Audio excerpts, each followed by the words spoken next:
إن الحمد لله نحمده ونستعينه ونستغفره ونعوذ بالله من شرور أنفسنا ومن سيئات أعمالنا من يهده الله فلا مضل له ومن يضلل فلا هادي له أشهد أن لا إله إلا الله وأشهد أن محمدا عبده ورسوله يا أيها الذين آمنوا كتب عليكم الصيام كما كتب على الذين من قبلكم لعلكم تتقون. கண்ணியத்துக்குரிய இஸ்லாமிய சகோதர சகோதரிகளே, நாம் தற்பொழுது புனிதமிகு ரமலானுடைய மாதத்திலே இருந்து கொண்டிருக்கின்றோம். சென்ற பதிவு ரமலான் மாதத்தினுடைய சிறப்புகள் சம்பந்தமாக பேசப்பட்டது. இன்றைய இந்த பதிவு ரமலான் நோன்பினுடைய சில சட்டதிட்டங்களை பற்றி சுருக்கமாக பார்ப்போம். என்னருமே இஸ்லாமிய சகோதரர்களே, இந்த ரமலானுடைய இந்த நோன்பு எங்களுக்கு முன்னால் வாழ்ந்த சமூகத்தின் மீது அல்லாஹு தஆலா கடமையாக ஆக்கியிருக்கின்றான். எனவே அதே போன்றுதான் எமது சமூகத்திற்கும் அல்லாஹு தஆலா இந்த நோன்பை கடமையாக ஆக்கி வைத்திருக்கிறார். இதனை பற்றி அல் குர்ஆன் தெளிவாக சொல்லுகிறது. யா அய்யுஹல்லதீன ஆமனூ குத்திப அலைக்குமுஸ் ஸியாமு கமா குத்திப அலல்லதீன மின் கப்லிக்கும் லஅல்லக்கும் தத்தகூன். ஈமான் கொண்டவர்களே, விசுவாசிகளே, உங்களுக்கு முன்னால் வாழ்ந்த சமூகத்தின் மீது எவ்வாறு நோன்பு கடமையாக்கப்பட்டதோ அதே போன்று உங்கள் மீது நோன்பு கடமையாக்கப்பட்டுள்ளது என்று அல்லாஹு தஆலா இந்த வசனத்திலே குறிப்பிட்டு விட்டு சொல்லுகிறான். லஅல்லக்கும் தத்தகூன், நீங்கள் தக்வா உள்ளவர்களாக ஆகலாம் என்ற விடயத்தை அல்லாஹு தஆலா இங்கே குறிப்பிடுகிறான். எனவே ரமலான் நோன்பினுடைய நோக்கம் நாம் ஒவ்வொருவர்களும் அல்லாஹுவை பயப்பட வேண்டும், அல்லாஹுவை அஞ்ச வேண்டும், அல்லாஹுவை பயந்து வாழ வேண்டும் என்ற நோக்கமாகத்தான் இருந்து கொண்டிருக்கிறது. அருமையான இஸ்லாமிய சகோதரர்களே, எனவே இந்த நோன்பு எப்பொழுது கடமையாக்கப்பட்டது என்று சொன்னால், ஹிஜ்ரி 2ஆம் ஆண்டு இந்த நோன்பு கடமையாக்கப்படுகிறது.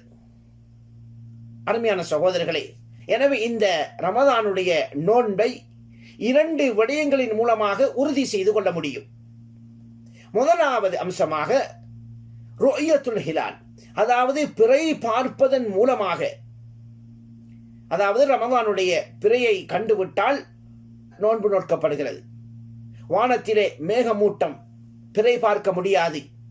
இவ்வாறான சந்தர்ப்பங்களிலே எங்களுக்கு அடுத்த கட்டம், அதாவது ஷஅபானுடைய இத்மாமு ஷஅபான 30 யௌமா, அதாவது ஷஅபானுடைய அந்த மாதத்தை பூர்த்தி செய்து முடித்ததன் பின்னால் நாம் மறுநாள் நோன்பு நோக்க வேண்டும். எனவேதான் நபி ஸல்லல்லாஹு அலைஹி வஸல்லம் அவர்கள் எங்களுக்கு தெளிவாக சொன்னார்கள், நீங்கள் பிறையை பார்த்து நீங்கள் நோன்பு நோருங்கள், பிறையை பார்த்து நோன்பை விடுங்கள்.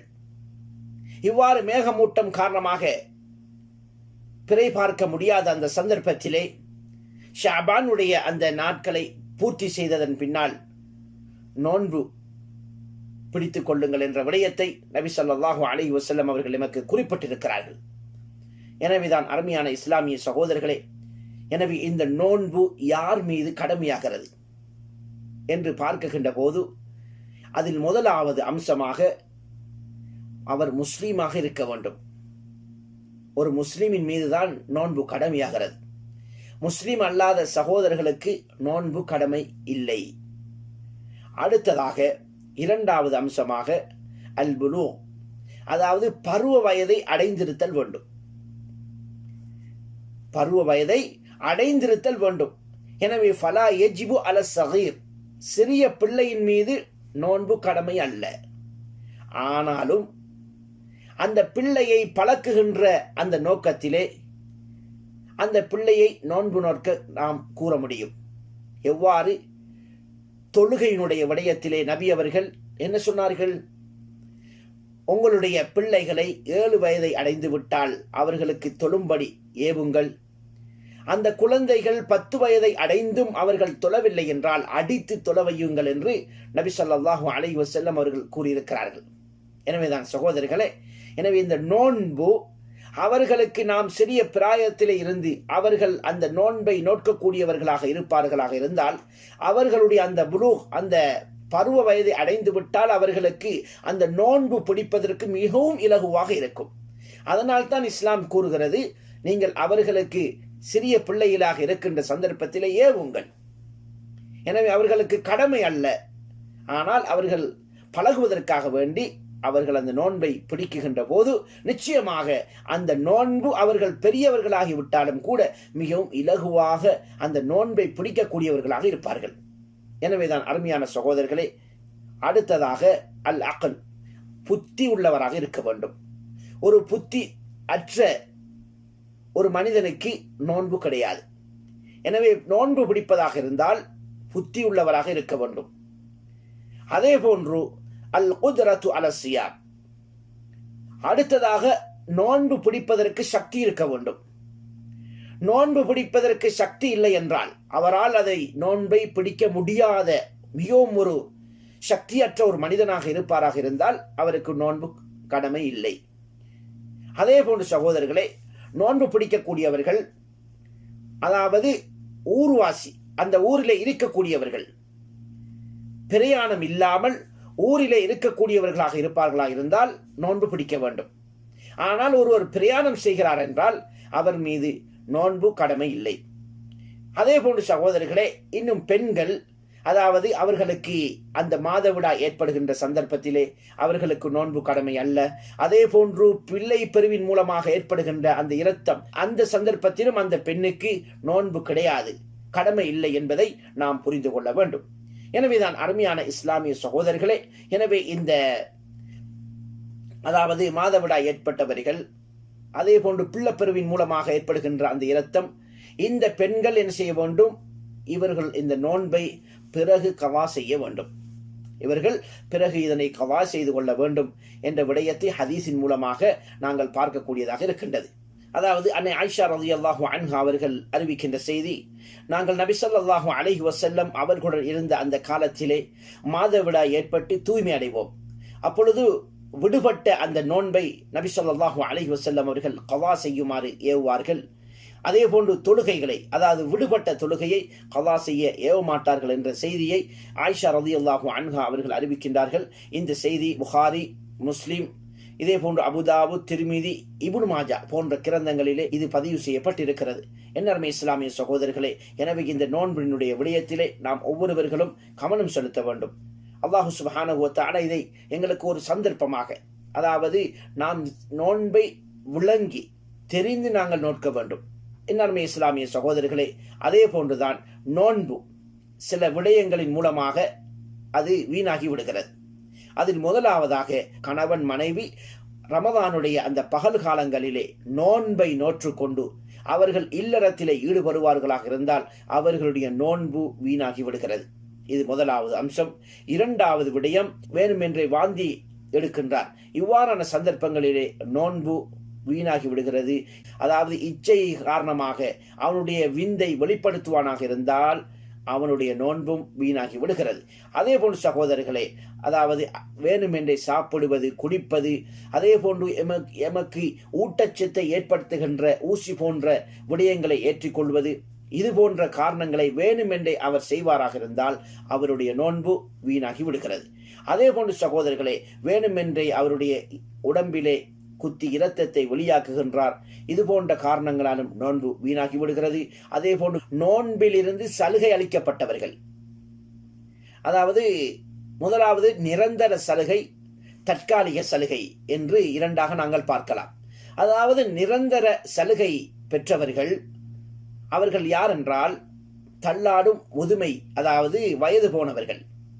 எனவே இந்த வயது போனவர்கள் இவர்கள் என்ன செய்ய வேண்டும்? அவர்கள் ஒவ்வொரு நாளும் ஒவ்வொரு நோன்பிற்கு அவர்கள் என்ன செய்ய வேண்டும்? ஃபிதியா கொடுக்க வேண்டும். ஃபிதியா அவர்கள் கொடுக்க வேண்டும். அதே போன்று சகோதரிகளே, மிகவும் நோயிலே இருக்கிறார், அவருக்கு நோன்பு பிடிக்க முடியாத ஒரு சந்தர்ப்பம், எனவே மிகவும் பயங்கரமான நோயிலே ஒருவர் இருப்பாராக இருந்தால் அவரும் என்ன செய்ய வேண்டும்? இந்த ஃபிதியாவை கொடுக்க வேண்டும். அதாவது ஃபிதியாவை இரண்டு விதமாக கொடுக்க முடியும். ஒன்று, சமைத்து அவர்கள் உணவாக கொடுக்க முடியும், அல்லது நமது நாட்டினுடைய உணவாக இருக்கின்ற அரிசி, அதை அவர்களுக்கு சமைக்காமல் கொடுக்கவும் முடியும்.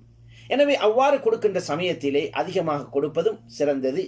அந்த சந்தர்ப்பத்திலே இறைச்சி இது போன்ற உணவை சமைத்து சாப்பிடுவதற்கான அனைத்து ஏற்பாடுகளையும் செய்து கொடுப்பதும் மிகவும் சிறந்த ஒரு விடயமாக இருந்து கொண்டிருக்கின்றது. ஆனால் தற்காலிக சலுகை உள்ளவர்கள் யார் என்றால் அவர்கள் ஆகுமான பிரயாணம் செய்யக்கூடியவர்கள். எனவே நீண்ட பயணம் செய்கிறார்கள். இந்த சந்தர்ப்பத்திலே அவர்களுக்கு நோன்பை விடுவதற்கு இஸ்லாம் அனுமதி கொடுக்கிறது. ஆனால் அந்த சந்தர்ப்பத்திலே அவர்கள் எத்தனை நோன்பை விட்டாரோ அந்த நோன்பை அவர்கள் பிறகு கவா செய்ய வேண்டும். அதே போன்று நோயாளியாக இருக்கிறார்.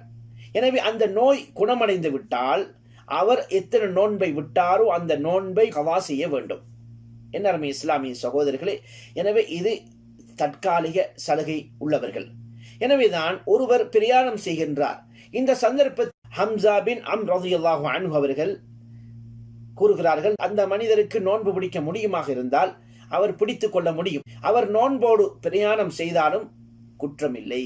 அதாவது ஹம்சா பின் அம்ர் ரலியல்லாஹு அன்ஹு அவர்கள் நபி ஸல்லல்லாஹு அலைஹி வஸல்லம் அவர்களிடத்திலே கேட்கிறார்கள், யா ரசூலல்லாஹ், நான் பயணத்தின் போது நோன்பு நோட்க எனக்கு சக்தி இருக்கிறது, எனவே நான் நோன்பு நோட்பது குற்றமா என்று கேட்டபோது அதற்கு நபி ஸல்லல்லாஹு அலைஹி வஸல்லம் அவர்கள் கூறுகிறார்கள், அது அல்லாஹுவின் சலுகையாகும். அல்லாஹு தஆலா உனக்கு தந்திருக்கின்ற ஒரு சலுகை. எனவே அந்த சலுகையை யார் பயன்படுத்திக் கொள்ளுகிறாரோ அது நல்லது. யார் நோன்பு நோட்க விரும்புகின்றாரோ அது குற்றமும் இல்லை என்ற விடயத்தை நபி ஸல்லல்லாஹு அலைஹி வஸல்லம் அவர்கள் ஹம்சா பின் அம்ர் ரலியல்லாஹு அன்ஹு அவர்களுக்கு தெளிவுபடுத்துகிறார்கள். எனவேதான் அருமையான இஸ்லாமிய சகோதரர்களே, எனவே ஒருவர் பிரயாணத்தின் போது அவருக்கு சக்தி இருக்குமாக இருந்தால் அவர் நோன்பு நோட்பதிலே எந்த குற்றமும் இல்லை. எனவே இது அல்லாஹு தஆலா எமக்கு தந்திருக்கின்ற ஒரு சலுகை.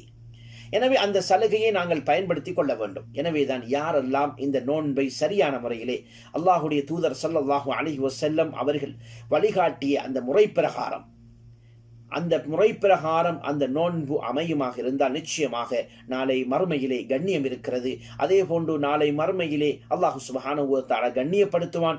அதே போன்று ரையான் என்ற அந்த சுவர்க்க அந்த வாயிலினால் நுழையக்கூடிய சந்தர்ப்பமும் அங்கு இருக்கின்றது. எனவே அல்லாஹ் சுப்ஹானஹு வ தஆலா நல்ல முறையிலே இந்த ரமதானுடைய இந்த நோன்பை சட்டத்திட்டங்களை சரியான முறையிலே விளங்கி நல்ல முறையிலே நோன்பு நோற்று அல்லாஹுடைய பொருத்தத்தையும் அன்பையும் அடைந்து கொள்வதற்கு அல்லாஹ் சுப்ஹானஹு வ தஆலா நம் அனைவருக்கும் அருள் செய்வானாக. வ ஆகிரு தஅவானா அனில் ஹம்துலில்லாஹி ரப்பில் ஆலமீன்.